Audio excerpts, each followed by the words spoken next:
Ça me fait penser au débat, tu parlais avant des étrangers et des peurs qu'on a, c'est que c'est justement la misère, parce que souvent on parle de criminalité, en tout cas en Suisse, chez vous, j'imagine aussi, la criminalité des étrangers ou des immigrés, sauf qu'on oublie, on dit que c'est plus élevé, etc. Et puis c'est vrai, si tu regardes les taux d'occupation dans les prisons, il y a plus d'étrangers, en tout cas proportionnellement, clairement, que des Suisses de souche. Mais le problème, c'est pas ça, c'est pas une question d'origine ou de culture, c'est une question de profil, parce que si tu prends les jeunes, déjà hommes, jeunes et dans la misère, et beaucoup d'immigrés, enfin ceux qui sont bien, ils restent chez eux. Voilà, c'est un peu simpliste ce que je dis, mais quand même, tu vois, si tu prends ces critères-là, être dans la misère, jeune et homme, là, tu es déjà beaucoup plus prédisposé à la criminalité. Donc, c'est normal si tu as des groupes d'immigrés qui sont composés de ce type de personnes, que ça augmente le taux de criminalité, pas parce qu'il vient d'un certain pays ou autre, mais parce qu'il il représente ce type de personnes. Oui, bien sûr. Bien sûr que le conflit, je me souviens, il y avait en 1976, 77 par là, ou 75, c'était dans ces années-là, j'étais jeune, j'avais 16 ou 17 ans, donc il y avait un ministre de la Justice, un ministre de l'Intérieur qui s'appelait Michel Poniatowski. Mhm. Je lui, je lui fais l'honneur de le citer parce qu'il avait dit quelque chose qui m'avait choqué, Mhm. bien que j'étais gamin, hein. Il avait dit la délinquance vient de 25% de la population française qu'il faut mettre sous haute surveillance. Ah ouais. Alors, il se trouve que Ça fait beaucoup de boulot, hein. ça faisait beaucoup de boulot pour la police déjà à l'époque, hein, mais il y avait 50 millions de personnes en France. Il y en avait, et maintenant on approche des 70, hein, mais il y en avait 50, parce il y avait un journal qui s'appelait 50 millions de consommateurs, je me souviens aussi de ça. Et donc, c'était quand même l'idée que la misère est génératrice de délinquance. Et la misère est génératrice de violence, mais il ne faut pas croire, quand même, que la conflictualité est liée à la misère. C'est pas vrai. La Mhm. conflictualité, il se trouve que c'est lié à l'absence de connaissances pour pouvoir réguler les relations. Alors, il y a des gens qui le font très spontanément, il y a des gens qui vivent pas de situations conflictuelles, mais je dirais que dès lors que l'on entreprend quelque chose et que l'on vit en société, on s'expose au moins à voir les autres dans une situation conflictuelle, à vivre et à prendre parti, ou à ne pas prendre parti, ce qui est un parti pris aussi, hein, Mhm. Mhm. de laisser faire, hein, c'est impossible de ne pas avoir une vue sur de la conflictualité quand on vit. Mhm. Et on peut voir que personne ne s'est vraiment intéressé à savoir comment enseigner des pratiques qui sont de nature à aider les personnes à faire face à ce qui est générateur de conflits en soi. Mhm. Alors, mais c'est récent. Il y en a, quand je dis personne, avant, je dirais les années 70. Mhm. Il y en a eu un petit peu parce qu'il y a quand même eu des bouquins absolument extraordinaires, même s'il ne fait pas bon de citer Carrel, qui a eu des accointances avec des nazis, mais qui avait écrit un bouquin absolument extraordinaire qui s'appelait L'homme, c'est inconnu, Mhm. et qui était un bouquin de recherche sur le fonctionnement humain et de développement personnel. J'ai eu le plaisir de le lire.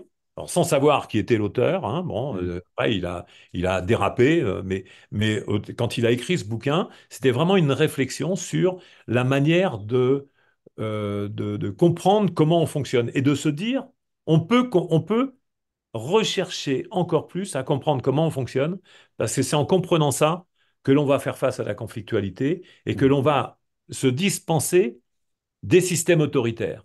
Mhm. Alors, c'est ambitieux, mais tu peux entendre ici une aspiration d'un positionnement sociétal. Oui, je suis pas favorable au système autoritaire, mais je comprends que tant que nous en sommes là, de notre culture, bah, le référentiel autoritaire sera nécessaire. Mhm. Mhm. Mais il faut faire évoluer la culture.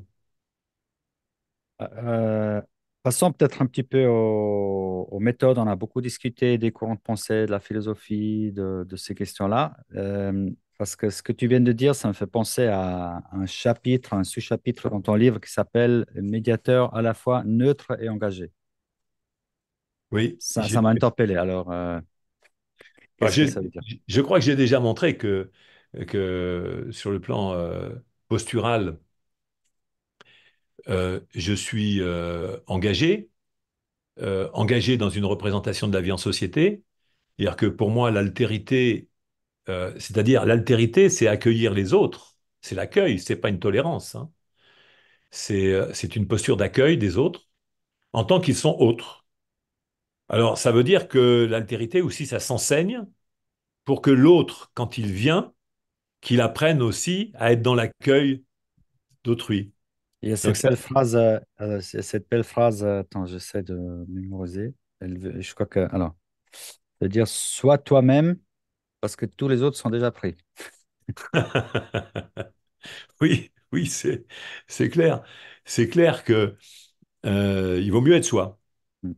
déjà, et c'est aussi être dans l'accueil d'autrui. Donc oui, je suis engagé. Je suis, quand je l'ai déjà dit, par rapport à une relation de conflit, j'ai été militant, engagé, très, très fortement engagé, et j'ai des engagements qui sont très forts pour ce qui est de la paix. Mais je ne suis pas dans une logique que Gaston Boutoul, qui a écrit des bouquins, qui avait créé une méthode qui s'appelait la polémologie. Mhm. Gaston Boutoul avait dénoncé les pacifistes bêlants. Mhm. Et j'avais bien aimé ça parce que je suis pas très manifestant, moi. Je vais pas bêler, mais je peux comprendre. Mais je pense pas que ça serve à grand-chose. Je pense qu'il faut pousser dans les institutions pour qu'il y ait Ouais. des transformations importantes Mm. en matière d'éducation, d'instruction et d'aider ceux qui décident, ceux qui mettent en place des processus, hein. On le voit, c'est possible, hein, parce que je vois ce que depuis 25 ans, ce que j'ai contribué à faire bouger. Eh bien, oui, je pense que c'est possible. Bon, il faut du temps, parce que les gens dans les rouages institutionnels ont des difficultés à évoluer, et il y a des habitudes de pensée qui sont pas faciles à faire bouger, mais ça bouge. Moi, je suis convaincu, je le vois bien. Depuis que j'ai été consultant d'entreprise et depuis que j'ai mis les pieds dans la médiation, alors que ça n'existait pas il y a 25 ans. Et 25 ans, quand j'ai créé le certificat d'aptitude à la profession de médiateur, il n'y avait rien. Mm. Sur ce terrain-là, hein, il y avait déjà le mot médiation était utilisé, mais le mot médiation était confondu avec la conciliation, Mm. c'était confondu aussi avec des systèmes d'autorité, le médiateur de la République, par exemple, hein, il y avait, c'était très confusionnel. Donc, quand j'ai proposé ça, ça a créé un sacré choc, parce que là, les gens se sont dit, mais qu'est-ce que c'est que ça? Ça n'existera jamais, Et etc. là, tu t'es inspiré d'où? Je sais que ça existait déjà aux États-Unis. En Suisse, on dit, oui, justement, c'est à peu près les années début 2000, ça a commencé. Il y avait un peu avant une ou l'autre formation, mais très, très, très, très peu. Et c'est vraiment autour des années 2000 qu'il y avait les premières associations. La Fédération suisse, je crois que c'est 2004. Oui. Mais c'était vraiment tout au début. Donc, toi, tu t'es inspiré d'où? Ça venu d'où? Alors, moi, j'ai eu cette idée de la médiation quand j'ai lu un bouquin de Thomas Gordon, Ah, ok, les conférences qui de a, famille. Ouais. qui a écrit plusieurs bouquins sur l'époque, hein. J'étais consultant Gordon Management. Et donc, en 1987, je m'intéresse à la résolution, à la gestion des conflits, parce qu'on disait ça comme ça. Et je disais, ça, c'est une très, très mauvaise manière d'aborder le sujet, parce que gérer des conflits, ça veut dire les rentabiliser, hein. Si je gère bien un compte en banque, je le rentabilise. Mhm. Si je gère bien quelque chose, je n'efface pas ce que je gère, je l'entretiens. Donc, je trouvais que l'expression gérer un conflit était tout à fait impropre. Mhm. Et donc, je me suis dit, ce qui m'intéresse, moi, c'est peut-être gérer les tensions, hein, et résoudre les conflits en tout état de cause. Et donc, on était en 1987. Pardon, on parle du même Gordon, c'est lui qui travaille beaucoup sur les familles. Thomas Gordon, oui, C'est ça, il fait des cadre et dirigeant conférences de efficace, famille. parent efficace. Ok, ouais, ok. Il a écrit trois bouquins, enfin trois, plusieurs, quatre même. L'autonomie enseignée aux enfants, je crois que ça a été le dernier. Le premier, ça a été Parents efficaces, c'est un Américain, hein. Le deuxième, c'était Cadre et dirigeants efficaces. Mhm, Le troisième, c'était Effectiveness Training, hein, c'était sa formation. C'était Enseignant efficace. Et sa femme, pour tout dire, avait écrit un bouquin qui s'appelait Femme efficace. Hein, voilà. Donc, c'était un élève. Enfin, il disait qu'il avait été élève de Carl Rogers. ah, mais du Comme, coup, le médiateur professionnel, c'est le médiateur efficace. figure-toi que ça m'avait tenté. Ah. Ça m'avait tenté d'appeler ça comme ça. Mais bon, c'était le même courant que Gordon, Rogers Mhm. donc Rosenberg, par exemple, la communication non violente.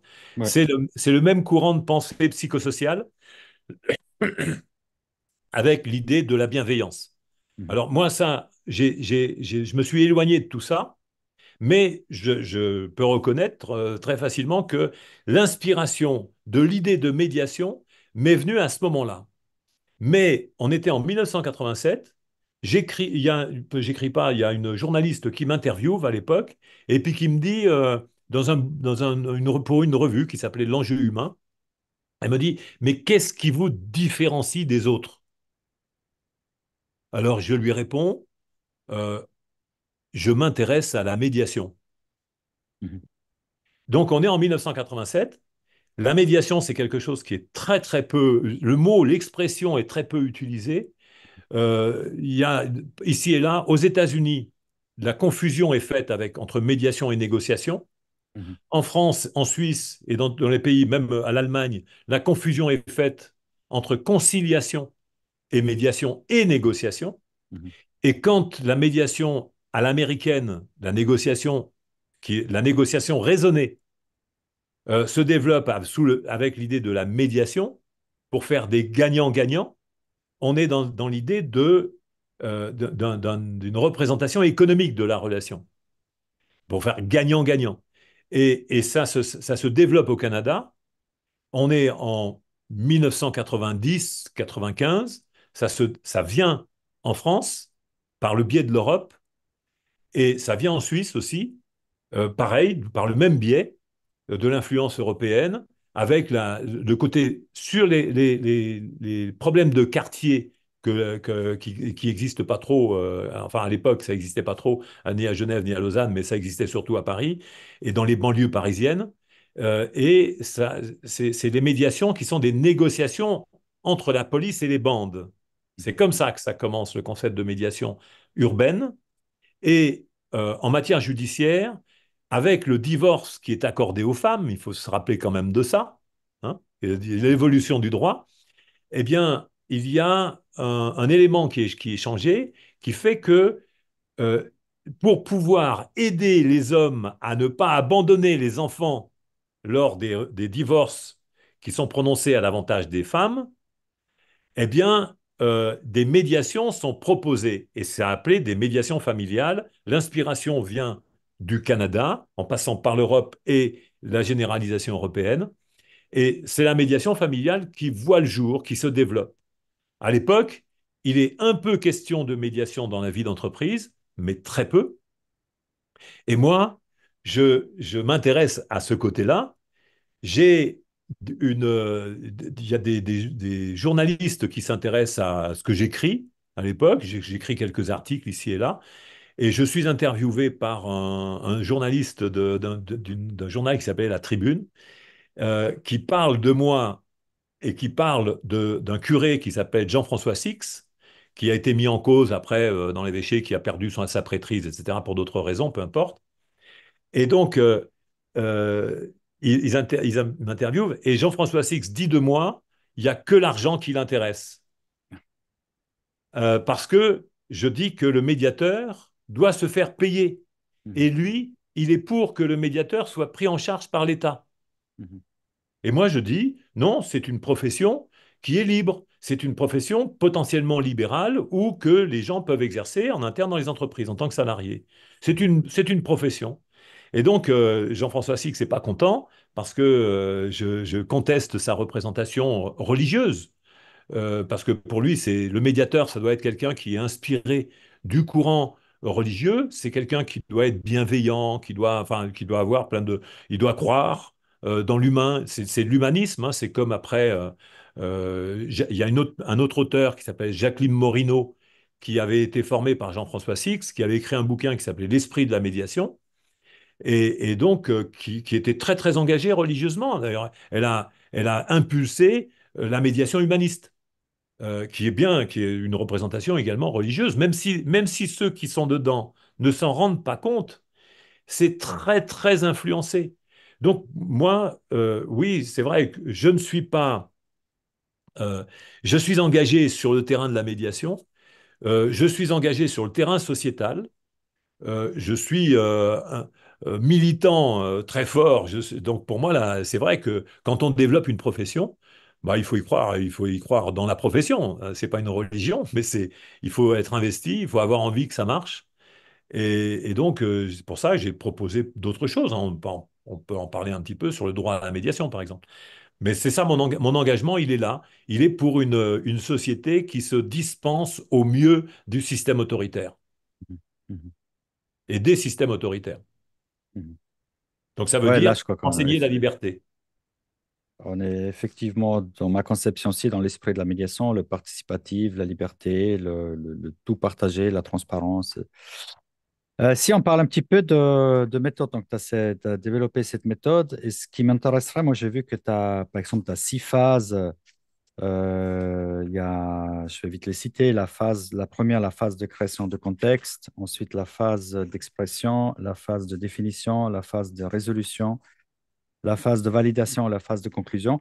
Donc, ouais, c'est un peu similaire. Ça ne colle pas exactement avec certains connaissent sous les 5 phases de médiation. En fait, ma question, c'est quelle est la particularité de ton approche par rapport à d'autres approches de médiation peut-être plus classiques ou voilà. Alors, la particularité, je dirais qu'il y en a même plusieurs particularités, hein. Je vois qu'il nous reste 1 minute 51 sur ton enregistrement, là, sur ton compteur. Ou en tout cas, Non, non, il reste ça, c'est plutôt qu'on est bientôt à 1h50, je crois, c'est plutôt ça. d'accord. Alors, non, parce Euh, il y a 1h30, il reste 1 minute 36 là, de ce que je vois. Mais moi, peut-être je que. vois, moi, je vois pas ça, tu vois ça où? Ouais. Ben, sur la droite là, de mon écran, là, il y a marqué enregistrement 1,26, 1,25, 1,24. C'est des minutes qui s'écoulent. Écoute, on continue, je passe ça, sinon on reprend, on se reconnecte au cas Ah, où. d'accord. Alors, ce que la particularité, je veux dire, il y en a plusieurs. D'abord, je vois que tu es sceptique par rapport à ce que Ouais, je ouais, t'ai dit. tu m'as fait peur là. Mais allons-y. Au pire, on se Alors, reconnecte. Je vais euh, coller ça dans le montage. ouais, ouais. Ben là, je suis à peu près sûr que ça va couper, hein, parce que c'est bon. Alors, on fait comme si. Et donc, l'idée pour moi de l'originalité de la médiation professionnelle, c'est d'abord le résultat. La Mhm, première des choses, je le dis, moi, je suis centré sur le résultat et je sais d'avance qu'il y a 3 issues possibles dans la perspective de l'élaboration d'un projet relationnel. Il n'y mhm, a que 3 issues possibles on travaille sur la médiation. La première issue, c'est la reprise de la relation telle qu'elle était avant, la relation conflictuelle. La deuxième, c'est l'aménagement relationnel. Et la troisième, c'est la rupture consensuelle. Là, on est sûr il n'y a pas d'autre issue possible. Sinon, c'est des issues d'adversité. Là, ce sont 3 issues d'altérité. Donc, voilà l'une des originalités de l'approche de médiation. Là, mon compteur est arrivé à 0. Alors, je ne sais pas ce que Alors, ça veut dire. alors que ça tourne encore, je crois. Ouais, là, ça tourne encore. Bon. C'est peut-être ton Alors, compteur pour aller faire du sport ou un truc comme ça, non? non, non, non, je t'assure que non. Temps restant, il y avait marqué temps restant, hein, je t'assure. Ouais. Durée de la réunion, 1h24. Ah ouais, Ouais, c'est d'accord. Bon. ouais, Alors, donc ben, ça va peut-être amuser les gens de voir qu'on s'amuse aussi avec le compteur.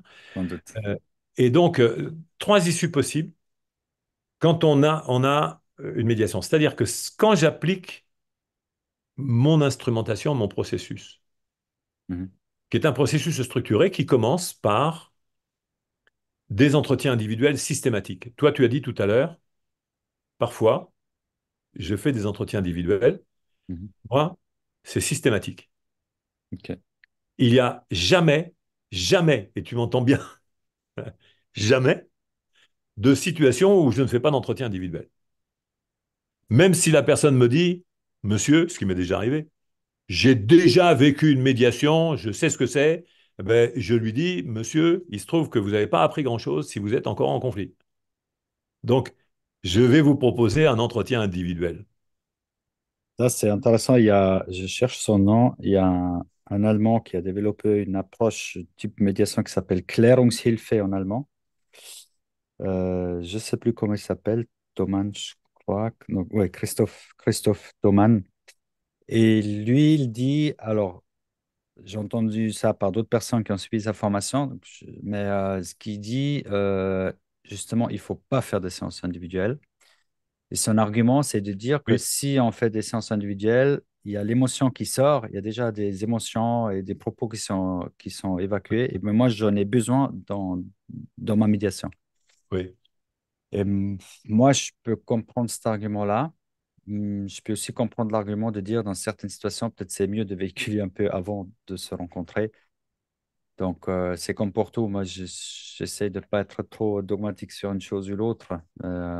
Voilà, là, peut-être aussi, c'est au cas par cas. Mais toi, c'est quoi l'argument de toujours faire de Alors, d'individu? je vais te dire, son approche déjà, elle est très influencée par l'approche systémique, Mhm, c'est typique de la systémie, qui vient de Palo Alto, enfin toutes ces approches-là, qui sont des approches de thérapie, mhm, de thérapie systémique. mhm, Moi, je ne suis pas un psychothérapeute et je suis plutôt je fais de l'ingénierie relationnelle. Donc, mon argument, c'est que euh, j'aide les personnes à structurer leurs pensées. Mon argument, c'est que le conflit contribue à la déstructuration de la pensée, mhm, qui n'est déjà originellement pas très structurée, mhm. tu Ça, vois, on peut le dire, ouais. c'est hasardeux, tu vois. Euh, je m'intéresse beaucoup hein, à des choses comme ça, tu vas voir. Je m'intéresse beaucoup à un truc comme Ah, ça. mhm. Le Euh, cerveau, pour ceux qui nous écoutent. Voilà, c'est un cerveau. Et bon, tu vois, tout le monde tout le monde pourrait se dire qu'il n'est pas équipé de ça, ou qu'il y a des gens qui ne sont pas tous équipés. Mais en fait, si, il suffit d'avoir une boîte crânienne, et puis il y a ce boudinage à Mhm, l'intérieur. Alors, comment ça fonctionne? Mais moi, je ne m'intéresse pas trop à savoir comment fonctionne le système limbique, le système reptilien, les zones occipitales, etc. J'ai tout donné, j'ai tout pris. Je me suis intéressé à tout ce discours. J'ai introduit en France, et en Suisse d'ailleurs aussi, et en Allemagne et en Belgique, j'ai introduit une méthode qui s'appelle la méthode Hermann. mhm. Sur cerveau droit, cerveau gauche, système cortical, système limbique. On était en 1987 et en 1986 déjà d'ailleurs, et je me suis intéressé à ça. Et j'ai introduit cette méthode avec un copain qui s'appelait Lionel Villemain et avec lequel on a bossé pour pouvoir introduire cette méthode dont l'objectif était de comprendre comment fonctionne le cerveau humain et ce qu'il est capable de faire en termes de créativité. C'est la pensée rapide, penser lentement, ça, c'est pas Non, ça. Ah, c'était pensée rationnelle, pensée intuitive, pensée affective. Alors, c'était cerveau droit, cerveau gauche, hémisphère droit, hémisphère gauche. Donc, les zones corticales, il y a deux zones corticales, zone corticale droite, zone corticale gauche, et zone limbique droit, zone limbique gauche. Ça te dit mhm. quelque chose? Non? Un petit peu, en tout cas, j'ai vu que justement, je crois, le gars, il a gagné le prix Nobel, non? Qui parlait de ça. Il y a une Alors, pensée rapide. c'était pas Nederman, oui, c'est vrai, mais Nederman s'était inspiré des travaux de Roger Sperry, qui avait eu le prix Nobel de médecine en 1981, Ok. pour des découvertes, entre guillemets, parce que c'était pas vraiment des découvertes, mais c'était une théorie sur la latéralisation cérébrale. C'est-à-dire que quand tu regardes ça, On peut se dire, tiens, il y a deux hémisphères, hein, Mhm. deux hémisphères. Il y a l'hémisphère droit, l'hémisphère gauche. Et donc, on est équipé comme ça. Et donc, l'hémisphère droit serait supposé, selon la théorie de Sperry, de Gazzaniga et Bogen, et donc reprise par Nederman, et pas que, l'hémisphère droit serait particulièrement créatif, dessinateur, visuel, etc. Et ce qui est faux, hein, au demeurant. Hein, ce qui après, c'est bon, c'était une théorie, mais il a eu le prix Nobel quand même pour ça, Sperry. Et puis l'hémisphère gauche, il serait très rationnel, symbolique, mathématique, etc. Bon, donc il y en a un qui serait analogique, l'hémisphère droit, analytique, l'hémisphère gauche. Voilà. C'était cette théorie-là qui a vraiment prospéré en entreprise, et pas que seulement en entreprise, dans le champ de la pédagogie. Il y a eu beaucoup de diffusion, et j'ai contribué à diffuser ça. J'ai fortement contribué. On avait eu des articles dans la presse, c'était absolument hyper médiatisé. Donc, on avait eu des articles dans une revue qui s'appelait Actuel à l'époque, 8 pages dans Actuel, ce qui était formidable, ce qui nous avait lancé ce qui nous avait lancé. On avait eu après dans les échos, dans Liaison sociale, partout, on était partout, et partout on parlait de quelque chose de nouveau pour beaucoup de gens, c'était le cerveau. On était en 1980, hein, 86, hein. Donc c'était nouveau. À l'époque, personne ne parlait de savoir ce qui se passait dans la tête des gens, et donc on avait participé comme ça à développer ça en France.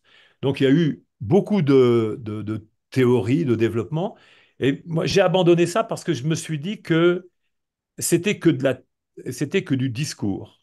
Est-ce que c'était vraiment utile dans les relations? Je me suis aperçu que non. Est-ce que c'était utile de savoir qu'on a une zone occipitale, une zone frontale, l'aire de Wernicke, l'aire de Broca et tous ces trucs-là dans le cerveau? Oui, c'est de la curiosité intellectuelle. Donc c'est toujours intéressant de savoir comment fonctionne la mécanique. Mais est-ce que je peux utiliser une voiture sans connaître le moteur? Ben oui, la plupart des gens fonctionnent comme ça. Ils montent dans une Mhm. voiture, ils savent conduire et ils savent pas comment ça, ce qui va pas. Donc, et puis quand ça va pas, ils l'amènent au garagiste. Seulement, dans le fonctionnement humain, eh ben, il n'y a pas de garagiste. Donc, il vaut mieux, c'est vrai, apprendre. Mais apprendre quoi? Déjà, quand je comprends que la pensée humaine, ma pensée, je ne la génère pas. Je ne la génère pas volontairement, comme ça. Que je peux me concentrer et que je peux devenir maître de certaines manières de bâtir ma pensée. Je peux subir mon fonctionnement ou je peux structurer mon fonctionnement. Alors, c'est la raison pour laquelle, quand j'écoute Descartes, René Descartes, qui disait j'élabore un discours de la méthode pour bien conduire sa pensée, moi je me suis dit, je vais développer, prendre une extension de ça, et je vais produire une méthode pour aider les autres à bien conduire leur pensée. Donc, ça veut dire intervenir sur la structuration de la pensée. Alors, non, je n'ai pas besoin que des gens fassent des démonstrations de pleurs, de cris ou d'épanchement émotionnel face aux autres, s'ils l'ont déjà fait quand ils sont en conflit. Mhm. Avec moi, quand je les reçois, je les aide à réfléchir. Et parfois, c'est la première fois de leur existence qu'ils réfléchissent. Donc, je les aide à structurer leur pensée. C'est ça, la Est-ce que, est-ce, différence.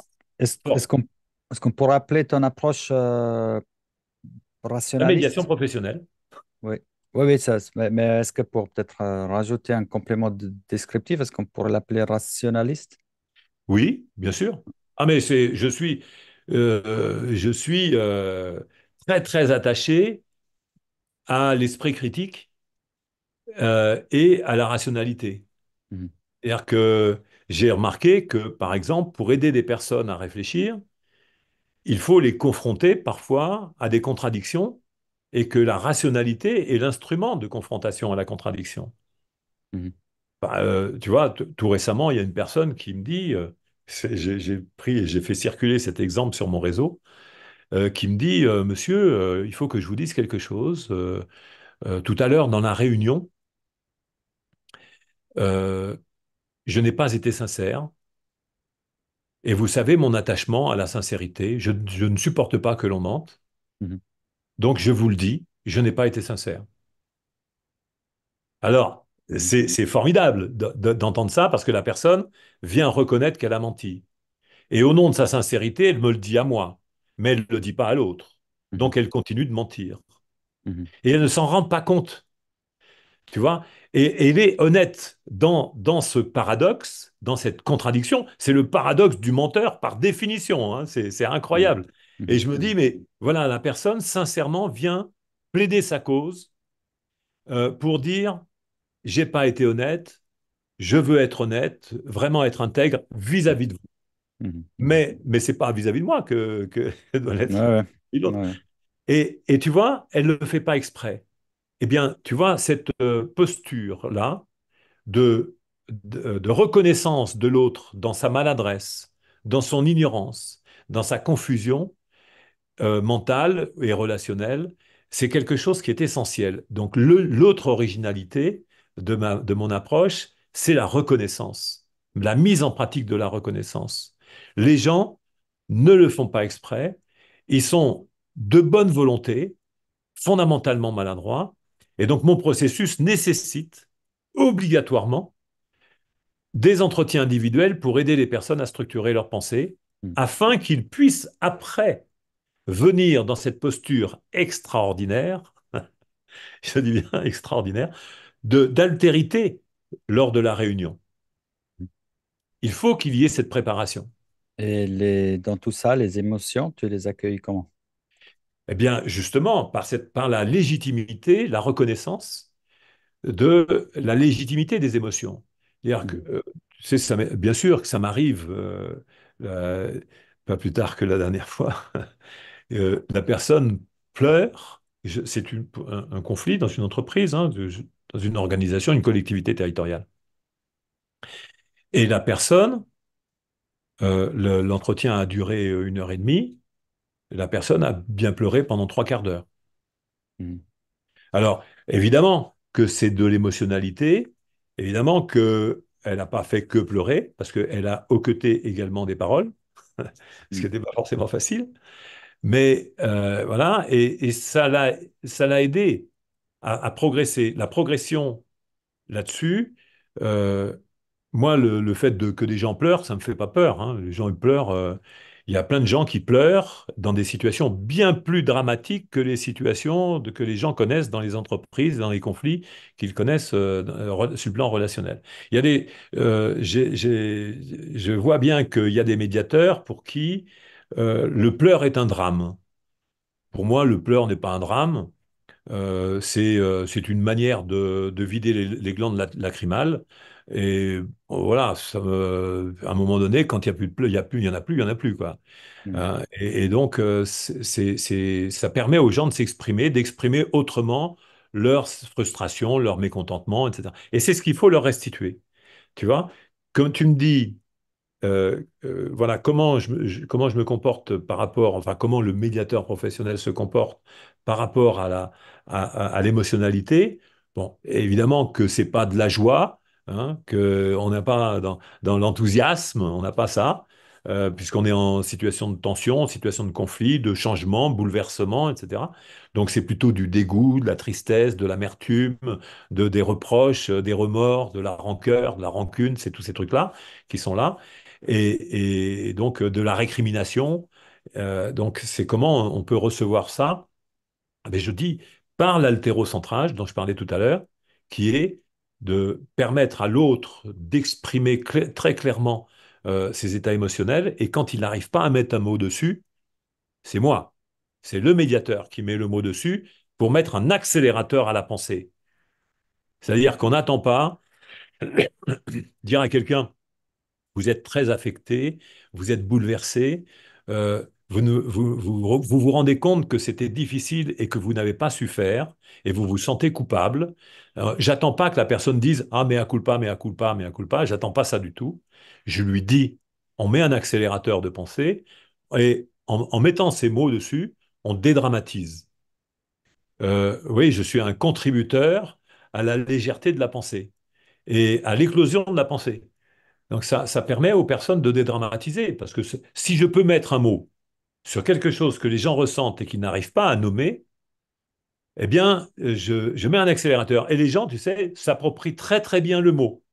Et si parfois je leur dis, ce que je l'ai fait, je dis, qui est-ce qui a dit, par exemple, tout à l'heure que vous vous sentiez coupable et que vous n'étiez pas content et que vous vous sentiez frustré? Ben, ils disent, c'est moi.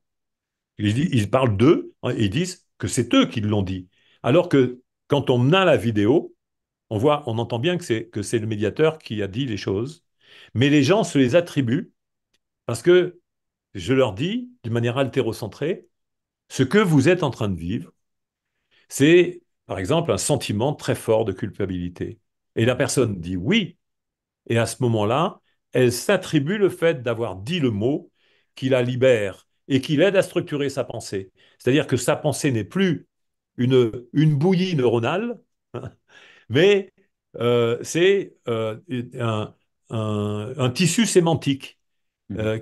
qui lui permet de penser. Parce que très souvent, l'état émotionnel, c'est une bouillie neuronale. Je ne sais pas si je suis clair là-dessus. Bon, Ouais. il se passe des trucs dans la tête, on ne sait pas ce qui se passe, on n'arrive pas à mettre des mots dessus. Mhm. Mais par contre, quand on arrive à mettre des mots dessus, ah, je me suis senti frustré, oui, j'étais mécontent, j'étais en colère, j'étais insatisfait, et c'est la raison pour laquelle j'ai été réactif. On a une pensée qui s'est structurée par les mots, les choses deviennent plus claires, et on est beaucoup plus à l'aise, on peut plus facilement se libérer de ces états émotionnels.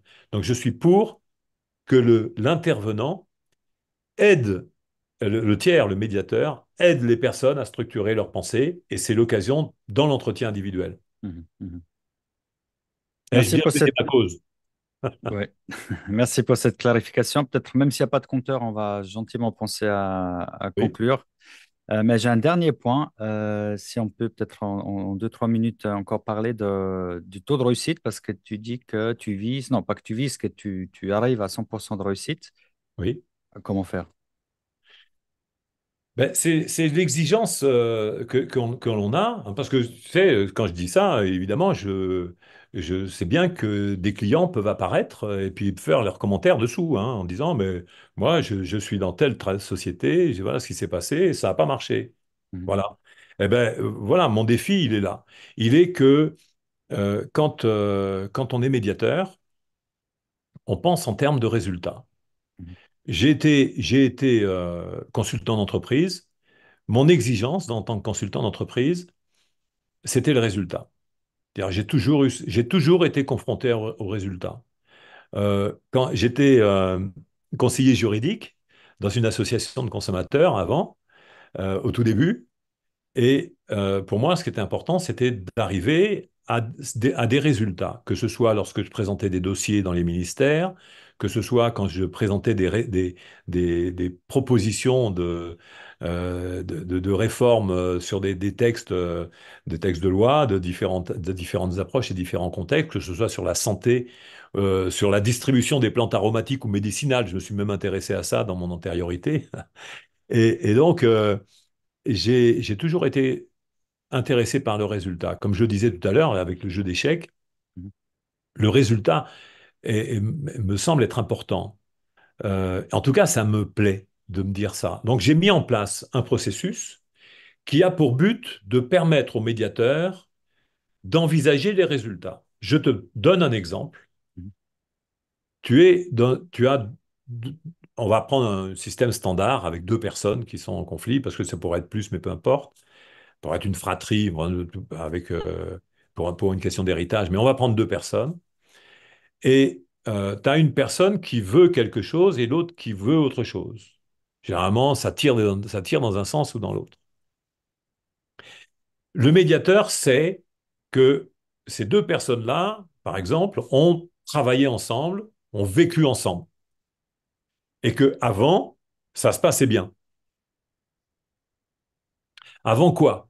Avant qu'il y ait une incompréhension et euh, des heurts relationnels, des propos désagréables, des pensées attributives comme il veut mon mal, il veut que et des démarches contraignantes, hein. Donc, il y a ces éléments-là, ces invariants, de la dégradation de la relation, une absence de reconnaissance de légitimité sur quoi que ce soit, sur les pensées, sur les actions, sur les intentions. Il y a la contestation, il y a de la surenchère dans la manière de s'exprimer. Donc, il y a tous ces invariants-là qui vont faire que la relation va se dégrader. Le médiateur sait que s'il fait un travail sur la qualité de la relation, dans une perspective de dénouer ce qui a dégradé la relation, c'est-à-dire ces éléments que je viens de citer, et j'invite d'ailleurs ces personnes qui écoutent jusqu'à maintenant ben, à reprendre éventuellement, vous allez voir, j'ai tout dit en réalité, eh bien, quand on fait le travail sur la requalification de la relation, il se peut qu'il puisse y avoir une première issue de possible. C'est la reprise de la relation telle qu'elle était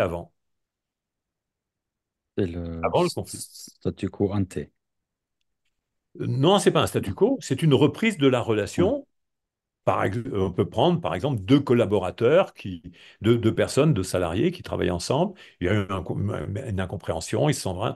Et puis après, bah, finalement, ça se passait bien, ils reprennent leur travail ensemble Mhm. et ça se Mhm. passe bien. Mhm. Voilà, c'est possible de reprendre la relation telle qu'elle était avant et agréable.